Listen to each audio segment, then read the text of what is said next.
हिंदू धर्म में देवी देवताओं का कोई ना कोई वाहन जरूर होता है, जैसे कि शेर माँ शेरावाली का वाहन है, मूषक यानी कि चूहा गणेश जी का, हंस देवी सरस्वती का, मोर कार्तिकेय जी का, इंद्रदेव का ऐरावत हाथी, देवी लक्ष्मी का उल्लू और नंदी भगवान शिव के वाहन है। ठीक उसी तरीके से भगवान विष्णु के वाहन गरुड़ हैं। अब सवाल ये उठता है कि आखिर भगवान विष्णु ने गरुड़ को ही क्यों अपना वाहन चुना, जबकि उनके पास कई विकल्प थे। तो आज हम जानेंगे कि आखिर क्यों और कैसे गरुड़ बने भगवान विष्णु के वाहन। हिंदू धर्म में गरुड़ को सभी पंछियों का राजा बताया गया है। वो एक बुद्धिमान पंछी होने के साथ ही ताकतवर भी है। ये एक ऐसे पंछी है जो कि ना सिर्फ तेज गति से उड़ सकता है, बल्कि अपनी चोंच से हाथी को उठाकर आकाश की ऊंचाइयों में भी ले जाने में सक्षम है। यही कारण है कि उन्हें खगेश्वर और विनायक के नाम से भी जाना जाता है। गरुड़ पुराण ग्रंथ के बारे में तो आप जरूर जानते होंगे, जो कि 18 महापुराणों में से एक है, जिसमें कि पाप पुण्य के कर्मों के साथ ही मृत्यु के पहले, मृत्यु और मृत्यु के बाद की घटनाओं के बारे में बताया गया है। कहा जाता है कि गरुड़ पुराण ग्रंथ में उन्हीं बातों को बताया गया है जो कि भगवान विष्णु अपने वाहन पक्षीराज गरुड़ से करते हैं।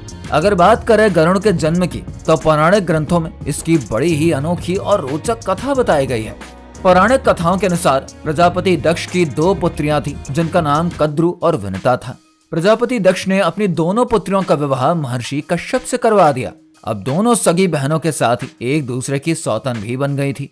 कद्रु ने ऋषि कश्यप से 1000 नागपुत्रों का वरदान मांगा, जबकि विनता ने 2 तेजस्वी पुत्र मांगे।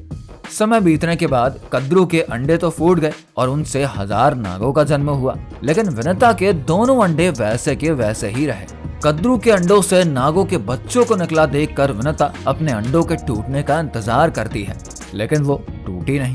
इससे क्रोधित होकर विनता एक अंडा समय से पहले ही तोड़ देती है। उस अंडे से एक बच्चा निकला जो कि पूरी तरीके से विकसित नहीं था। उसके ऊपरी हिस्से का विकास हो चुका था, लेकिन निचले हिस्से का विकास हुआ ही नहीं था। उस बच्चे ने क्रोधित होकर अपनी माँ को श्राप दे दिया कि उसे 500 वर्षों तक कद्रु की दासी बनकर रहना पड़ेगा, लेकिन उसने अपनी माता को श्राप मुक्त करने का वरदान भी दिया। उसने अपनी माता से कहा कि दूसरे अंडे से निकलने वाली संतान ही आपको श्राप मुक्त करेगी। इसके बाद विनीता कद्रु की दासी बन गई और अपने एक अंडे के फूटने का इंतजार करने लगी। समय बीता और विनीता के दूसरे अंडे से एक तेजस्वी बालक का जन्म हुआ। बालक कोई और नहीं, गरुड़ ही थे। उनका ऊपर का भाग पंछी जैसा और नीचे का भाग मानव शरीर का था। जन्म के बाद गरुड़ ने देखा कि उनकी माता विनीता नागों की माता कद्रु की दासी बनी हुई है, तो उन्होंने अपनी माता को वहां से आजाद करने की ठान ली। इसके बाद गरुड़ ने भगवान विष्णु की कठोर तपस्या शुरू करी और भगवान विष्णु उनकी तपस्या से प्रसन्न हो गए। और फिर भगवान विष्णु प्रकट होकर गरुड़ से वर मांगने के लिए कहते हैं। गरुड़ ने भगवान विष्णु से कहा, हे प्रभु, मुझे इतना शक्तिशाली बना दीजिए कि मैं नागों का वध कर सकूं और अपनी माता को दासी के जीवन से मुक्त करा सकूं। भगवान विष्णु ने उन्हें यह वरदान दिया। इसके साथ ही गरुड़ ने यह भी वर मांगा कि वो बिना अमृत पिए ही अजर अमर हो जाए और सदैव भगवान विष्णु के साथ ही रह सके।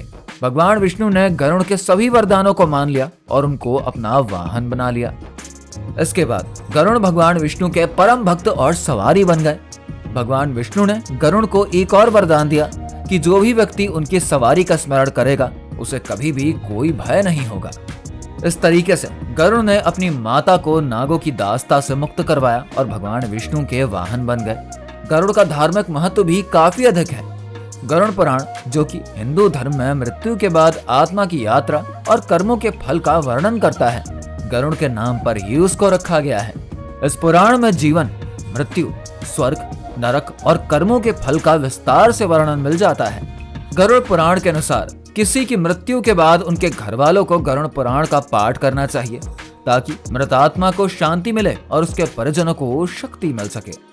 इसमें न केवल मृत्यु के बाद की स्थिति का वर्णन है, बल्कि जीवन के कर्मों का फल भी बताया गया है। भगवान विष्णु ने गरुड़ को उनकी तेज गति, शक्ति और अपने प्रति अटूट भक्ति के कारण अपना वाहन चुन लिया। अंत में गरुड़ और भगवान विष्णु के बीच का संबंध हमें ये सिखाता है कि जीवन में सबसे महत्वपूर्ण चीज है भक्ति, निष्ठा और साहस। चाहे कितनी भी मुश्किलें क्यों ना आए, अगर हमारा ध्येय सही है और हम ईश्वर के प्रति सच्चे हैं, तो हमें सफलता अवश्य मिलती है। क्या आपने कभी गरुड़ पंछी को देखा है? हमें कमेंट करके बताइए। अगर आपको वीडियो पसंद आई है तो वीडियो को लाइक और शेयर करिए, साथ ही चैनल को सब्सक्राइब करना मत भूलिएगा।